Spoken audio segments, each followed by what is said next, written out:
নমস্কার দর্শক বৃন্দ, আমি রাজীব কুমার সিংহ আর বিবি নিউজে আপনাদেরকে স্বাগত জানাচ্ছি।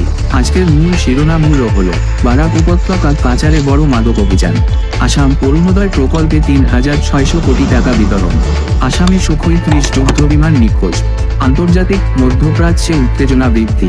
চলুন বিস্তারিতভাবে শুরু করি। বারাক উপত্যকা পাচারে বড় মাদক অভিযান। প্রথম খবর বারাক উপত্যকা থেকে। ক্যাচার জেলার পুলিশ সম্প্রতি পরিচালিত একটি বড় মাদক অভিযানে প্রায় ২১৮ গ্রাম সন্দেহভাজন হেরোইন জব্দ করেছে, যার আনুমানিক মূল্য প্রায় ১ কোটি টাকা। অভিযানের সময় এক সন্দেহভাজনকে গ্রেপ্তার করা হয়েছে। অভিযান চলাকালে পুলিশের সঙ্গে সন্দেহভাজনের সংঘর্ষে একজন পুলিশ সদস্য সামান্য আহত হয়েছেন। পুলিশ জানিয়েছে, এই অভিযান আসামের মাদক নিয়ন্ত্রণ নীতির অংশ এবং ভবিষ্যতে শিলচর ও আশেপাশের এলাকায় মাদক বিক্রি রোধের জন্য নজরদারি আরও বাড়ানো হয়েছে। স্থানীয় প্রশাসন বলেছে, জনগণের নিরাপত্তা নিশ্চিত করা এবং যুব সমাজকে মাদকমুক্ত রাখতে এমন ধরনের অভিযান অপরিহার্য। পুলিশ আশা করছে, এটি বারাক উপত্যকাকে মাদকমুক্ত করার দীর্ঘমেয়াদী প্রচেষ্টার একটি গুরুত্বপূর্ণ অংশ। আসাম অরুণোদয় প্রকল্পে ৩,৬০০ কোটি টাকা বিতরণ। আসামে সরকার ঘোষণা করেছে যে প্রায় ৪০ লাখ পরিবার অরুণোদয় প্রকল্পের মাধ্যমে আর্থিক সহায়তা পাবে, যার মোট পরিমাণ প্রায় ৩,৬০০ কোটি টাকা। প্রকল্পটির মূল উদ্দেশ্য হল মহিলাদের আর্থিক ক্ষমতায়ন এবং অর্থনৈতিকভাবে দুর্বল পরিবারগুলিকে সহায়তা প্রদান করা। সরকার জানিয়েছে যে এই পদক্ষেপ আন্তর্জাতিক নারী দিবসের সঙ্গে সামঞ্জস্যপূর্ণ, যা আসামের সামাজিক উন্নয়ন ও নারীর ক্ষমতায়নের প্রচেষ্টাকে আরও দৃঢ় করবে। পরিকল্পনা অনুযায়ী তহবিল বিতরণ স্থানীয় প্রশাসন অফিস থেকে সরাসরি উপকারভোগীর কাছে পৌঁছে দেবে। এতে মহিলাদের স্বাবলম্বিতা বৃদ্ধি পাবে এবং পরিবারগুলোর আর্থিক স্থিতিশীলতায় ইতিবাচক প্রভাব ফেলবে। সরকার আশা করছে, এই প্রকল্প আসামের সামগ্রিক উন্নয়নে গুরুত্বপূর্ণ ভূমিকা রাখবে। আসামে সুখোই ৩০ যুদ্ধবিমান নিখোঁজ।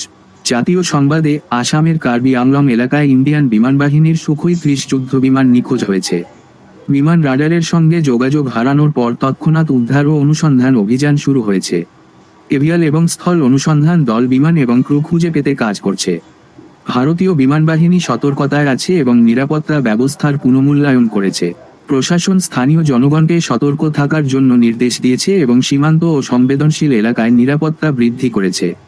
বিশেষজ্ঞরা বলছেন, এই ধরনের ঘটনা সামরিক প্রস্তুতির গুরুত্ব বাড়ায় এবং দেশের নিরাপত্তা পরিকল্পনার একটি গুরুত্বপূর্ণ পরীক্ষা। আন্তর্জাতিক মধ্যপ্রাচ্যে উত্তেজনা বৃদ্ধি। আন্তর্জাতিক সংবাদে, মধ্যপ্রাচ্যে সম্প্রতি রাজনৈতিক এবং সামরিক উত্তেজনা বৃদ্ধি পেয়েছে। ইরানের নতুন সুপ্রিম লিডার হিসেবে মোজতবা খামেনি নির্বাচিত হয়েছেন, এয়ার হামলায় নিহত আয়াতোল্লাহ আলী খামেনির পরে। এই ঘটনা বিশ্ব বাজারে প্রভাব ফেলেছে।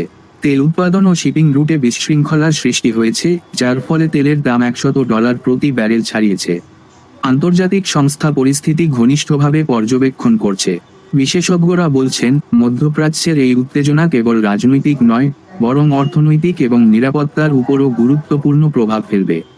বিশ্ব সম্প্রদায় সতর্ক অবস্থায় রয়েছে এবং সংঘাত রোধে পর্যবেক্ষণ বাড়িয়েছে।